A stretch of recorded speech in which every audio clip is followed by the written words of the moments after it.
them. Right, and that's going into the time that we're in right now, man.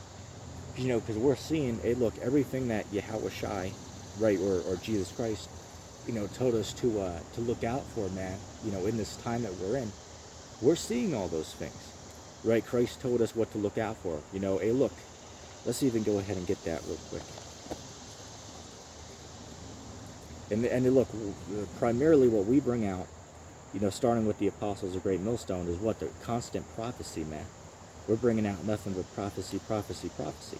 That's why, what is that? Revelation chapter 19, verse 10, it says what? For the testimony of Jesus is the spirit of prophecy. Right, so the testimony of who the world calls Jesus Christ is the spirit of prophecy. And that's what we're bringing out, is nothing but constant prophecy, man.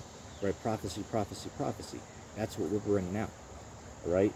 2nd Ezra chapter 9 and verse 1, it says, And he answered me then and said, Measure thou the time diligently in itself, and when thou seest part of the sign pass which I told thee before, then shalt thou well understand. It is the very same time when the highest will begin to visit the world which he hath made.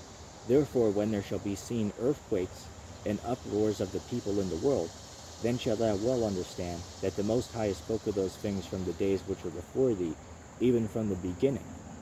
For like as all that is in the world have a beginning and an end, and the end is manifest. Alright, so, yeah, we'll stop there for now. But the point of the matter, man, is it says what? That when you shall see these things taking place in the world, then you'll understand that this is the very same time, where the highest, well, choose the highest. The highest is the Most High Yahweh. Yahweh will begin to visit the world, right? And Yahweh is now beginning to visit the world, right? We're in the time right now where the Lord is beginning to visit this world, man. That's why, these UFOs are being seen every day now, man. Right? All over the world, these UFO sightings are taking place, every single day now. And why is that? Because now the highest is now beginning to visit the world, man. Right, so we're in the time right now where the highest, Yahweh, is now beginning to visit this world. Okay, the world is now being visited of the Most High. Okay, because we're in those times, man. Okay, we're at the times now where we're at the end of this thing. Okay, we're at the end of this man's society, man. Okay, in other words, we're at the end of the American Empire, man. And you can see it. Alright, you can see it, man, at this place, Babylon the Great, which is America. This place is done, man. You can see it. Only a damn fool. Oh, damn, that's actually good to see that. But only a damn fool, could not see that. Okay, that, this is the time that we're in right now. Okay, when all of these, things are now being fulfilled. You got William Bell on there, is like, well, everything was fulfilled in 70 AD. All the prophecies have been fulfilled. Right, matter of fact, their ministry, if I'm not mistaken, the ministry that they have is called All Things Fulfilled. Right? All Things Fulfilled Ministry or something like that. Look that up. Right, Pastor William Bell is his name. Those cats are clearly going off, man. Okay, but the point of the matter is very clear, man. Okay, as the time that we're in right now, the highest is now visiting the world, man. And you can see it, right? All the signs are taking place right now, man. Okay, all the signs that Yahweh Shai told us to look out for, which would dictate to us, that his coming, that Yahweh Shai's coming is near. We're seeing all those things taking place right now, man. Where it says what? That when you shall see earthquakes and uproars of the people in the world, then you shall understand that this is the very same time where the highest will begin to visit the world. Right, and the highest is now beginning to visit the world. And we sound like broken records by the amount of times that we say that, but it's true. Alright, it is true, man. Okay, this is the time that we are in. Bear with me a moment.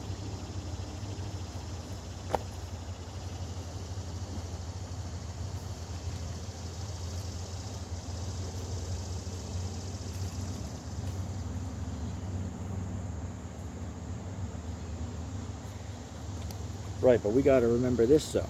Okay, Revelation chapter 3 and verse 11 says, Behold, I come quickly. Hold that which thou hast, and let no man take thy crown. Now listen here. Him that overcometh will I make a pillar in the temple of my God, and he shall go no more out, and I will write upon him the name of my God, and the name of the city of my God, which is New Jerusalem, which cometh down out of heaven from my God, and I will write upon him my new name. Let's see. Oh, and that's actually a good verse to cut the Trinity teaching, right? The Trinity, because Christ clearly said that he has a God in that verse. In fact, he mentioned it, I believe, 4 times. He mentioned it in that one verse. And for anybody who wants to read that themselves, that's Revelation chapter 3 and verse 12. Okay, but hey, look, man, it says what? To him that overcomes, I'll make him a pillar in the temple of my God. And what is a pillar? Oh, and this goes back to what I wanted to bring out earlier. Let me get that real quick. What is that? Matthew 19.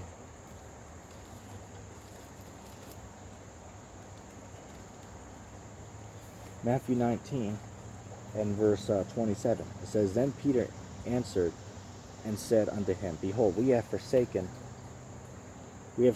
all, and have followed thee. What shall we have therefore? And how shall I say unto them? Verily I say unto you, that ye which have followed me in the regeneration, when the Son of Man shall sit in his throne of his glory, ye also shall sit upon 12 thrones, judging the 12 tribes of Israel. And every one that hath forsaken houses, or brethren, or sisters, or fathers, or mother, or wife, or children, or lands for my name's sake, shall receive 100-fold, and shall inherit everlasting life. But many that are first shall be last, and the last shall be first. Right, so, that's evident, man. Okay, the apostles went to Christ and said, hey, look, man, we gave up all of our possessions and everything that we worked hard for on this side, so we could come and follow you. What are you going to give us, for doing that? And Christ told him, hey, look, anybody who given up houses, wives, family members, on this side for my sake, you're going to gain that in 100-fold. Right, and that's something to look forward to, man. Okay, as we're going to gain everything back in 100-fold, man. Okay, everything that we had to go through on this side, man, we're going to gain it all back in 100-fold. Okay, we're going to gain everything back, man. Okay, but that's just a trial, man. Okay, that's the trial that's set before you. Okay, you're going to have to take some hits in this thing of ours, man. All right, and that's the difference between the message that we're giving to people and the message of these Christians, man, because these pastors are out there, saying that, hey, look, the closer you get to the Most High, the better your financial situation will become, right? You'll become more wealthy the closer you get to the Lord. That's not true, man. The closer you get to, being a man of the Lord, you're going to have to go through some things, man. Look at the Lord's servant Job, man. All right, Job had to go through, no, let's even get that. All right, we got to use Job as our, example of how to be, man. Okay, which for the sake of time, I only have I believe 10 minutes left on the recorder, so I'm not going to read all of it. But you can read the whole chapter yourself. All right. Well, basically what happened is, right, Job was a perfect and upright man, right, which was a servant of the Lord, right? One who feared the Most High was a servant of the Lord. But Satan went to the Lord and said, hey, look, he's an actor, as mine of God would say. He's just acting. He's pretending. But if you take away his stuff, he's going to curse you and go against you. So the Lord told Satan, hey, look, I'll give you the permission. Go ahead and tempt him. You can't take his life, but you can take his stuff away from him so we can try him. Okay, so you're going to be tried when you come into this thing, man. You're going to be tried when you come into this truth. All right, and I believe, what is that? Hebrews the 12th chapter says what? That every son that the Lord has, every son is tried. But if you're not tried, then you're a bastard and not a son. Which, if we have time, I might get that as well. Anyway, Job chapter 1. And I'm going to go relatively quickly. Job 1 and 13. And there was a day when his sons and his daughters were eating and drinking wine in their eldest brother's house. And there came a messenger unto Job and said, the oxen were plowing and the asses feeding beside them, and his enemies fell upon them and took them away. Yea, they have slain the servants with the edge of the sword, and I only am escaped alone to tell thee. While he was yet speaking, there came also another and said, the fire of Yahweh is fallen from heaven, and have burned up the sheep and all the servants, and consumed them, and only I am come escaped alone to tell thee. While he was yet speaking, there came also another and said, the Chaldeans made out the free bands and fell upon the camels and have carried them away. Yea, and slain the servants with the edge of the sword, and only I am escaped alone to tell thee. While he was yet speaking, there came also another and said, thy sons and thy daughters were eating and drinking wine in the eldest brother's house, and behold, there came a great wind from the wilderness, and smote the four corners of the house, and it fell upon the young men, and they are dead, and I only am escaped alone to tell thee. Right, so all this calamity is happening to Job. Literally on the same day, all of this tragedy is happening to him. Verse 20, it says, then Job arose and rent his mantle, and shaved his head, and fell down upon the ground, and worshipped Yahweh, and said, naked came I out of my mother's womb, and naked shall I return hither. The Lord giveth, and the Lord taketh away. Blessed be the name of the Lord. In all this Job sinned not, nor charged God foolishly. Right, so hey, look, when Job was out there catching all of that hell and all of that misfortune, think about that, man. All his cattle, his servants, his children got killed. All right, all of that great infirmity happened to Job. But he said, you know what, hey, look, the Lord gives and he takes away, right? Blessed be the Most High. And that's, man, you really got to think about that, man. I mean, damn, who out there could have such great faith that in the midst of being restricted, or may I say, taken away from all your stuff, even your own children, you'd still remain faithful unto the Lord, man. As I said, man, we gotta look up to that man. Okay, we gotta look up to him.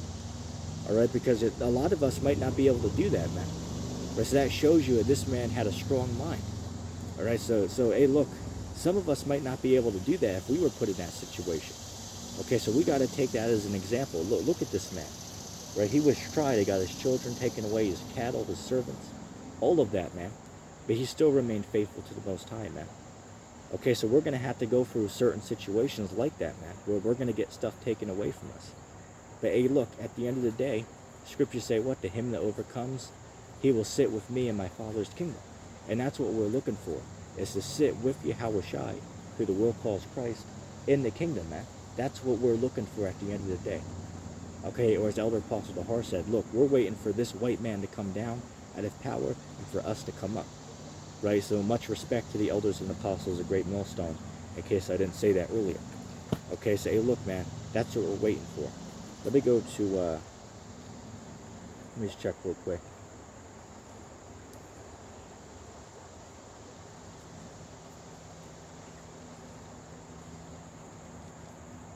Let's go to the book of Hebrews.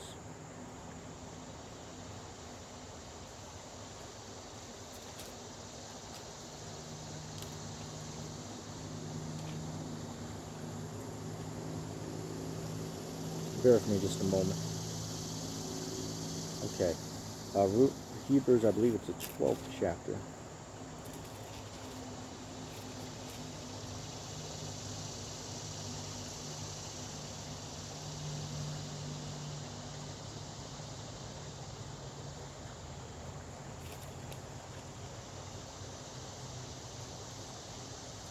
Okay, this is the book of Hebrews, chapter 12, and verse,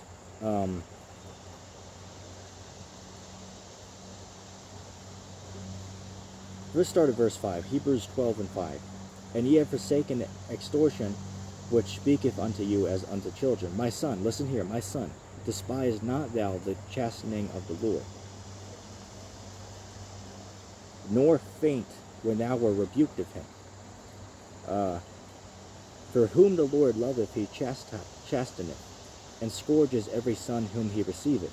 If ye therefore endure chastening, Yahweh deals with you as with sons. For what son is he whom the Father chastises not?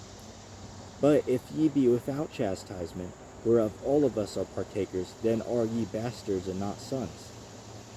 Right, let's read that again. But if ye be without chastisement, whereof all of us are partakers, then are ye bastards and are not sons. Right, say, hey, look, man, if you're not going for something, man, that the Lord ain't dealing with you. All right, or I should say there's a good chance that the Lord might not be dealing with you. Because some brothers are just coming into this thing, right? So they haven't caught hell yet. All right, but hey, look, man, for those of us who are seasoned in this thing, right, who have been in it with, a number of years or so, if you're not catching any type of misfortune and hell, man, then you better check yourself, man, because, hey, look, the Lord might not be dealing with you. All right, so, hey, look, if you're catching misfortune and trials, man, and that's an indicator that you're being dealt with by the Lord on the right-hand side, as mine of God would like to say, right? Not on the left-hand side, but on the right-hand side, which you want to be on the right-hand side, because that's the good side, okay? So if we're going through hell and misfortune, hey, it's all of the Lord, man. And what we read about Job, hey, look, in all of that great misfortune and terribleness, he cursed not the Lord, man. He said, hey, look, blessed be the Most High. Hey, the Lord gives and he takes away. Say, hey, look, the Lord is the one who's in control of all things, man. You really got to believe that. Okay, all things that happen to us, whether they be good or wicked, it's all of the Most High, right? The Lord makes good and evil. Okay, all the good things in the world and all the evil things come from the Most High. Okay, so hey, look, at the end of the day, man, hey, we just got to consider ourselves lucky that we have this truth, man. We have this knowledge, while the entire world doesn't. Okay, so we got to consider ourselves lucky. Okay, anyway, I'm going to end the video off with that because I'm running out of time on the recorder here. I hope that video was edifying to any of you brothers who, needed some, may I say, uplifting, news, man. Because, hey, look, we're going to have to go through some trials in this thing. But, hey, look, man, at the end of the day, it's all for the betterment of us, man. Okay, that's why I say, for an example, if you work out, you have to, if you work out for one time within, let's say, if you work out and you take a month off and then 5 months later you come back and work out, the first day your arms are going to be sore as hell, man. And why is that? Because your muscles now got to get used to lifting all that weight, right? But that's how you build your muscles. You got to break down the muscle, and it replenishes itself, builds itself back even stronger, right? So that's how we got to be in this thing. We got to get stuff taken from us, and we're built back up for that. You got to be a strong man, right, mentally, in this thing of ours, man. But anyway, that's going to be the video there. If anybody made this far into the video, you know what? Let's actually do this. If anybody made it this far into the video, put hashtag stone in the comment section. That's stone as in a rock. Alright? So hashtag stone if anybody made this far into the video. And let me even show the lake real quick. So no. In case anybody was wondering, that was the lake that was back here in the background behind me, because I know you probably could hear it. Anyway, with that being said, I'm going to, of course, end off by giving all praises to Yahweh and the Son, Yahweh Shai, for his truth, and I'm going to say shalom.